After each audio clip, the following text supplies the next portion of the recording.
मान ले तो आप बैठ जाओ भाई, आप बैठ जाओ, परेशान मत हो आप। ये कोनो हाँ गर्मी हो गया। मैं नहीं चाहता कोई ज्यादा रंगारंग हो, बुरा मत माना। मैं ज्यादा मैं ये नहीं कर, क्योंकि माता का चौकी इसलिए थोड़ा सा मेरा अमृता जी है ना हमारी, कितना प्यार से बोले।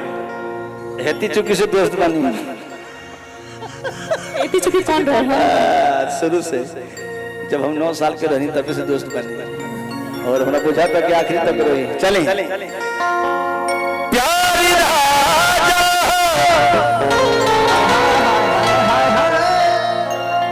प्यारी रानी हो, प्यारी राजा प्यारी रानी है, प्यार इतिहास के कहानी है।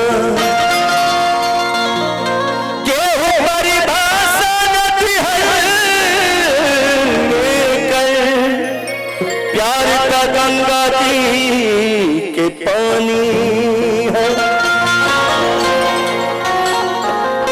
और मैं निरहुआ हिंदुस्तानी का सबसे सुपर हिट आज तक का, शायद आपको कभी मालूम होगा, मैं वो गाना मैं सुनाने जा रहा हूं कि दिलवा में घर तू बनाई के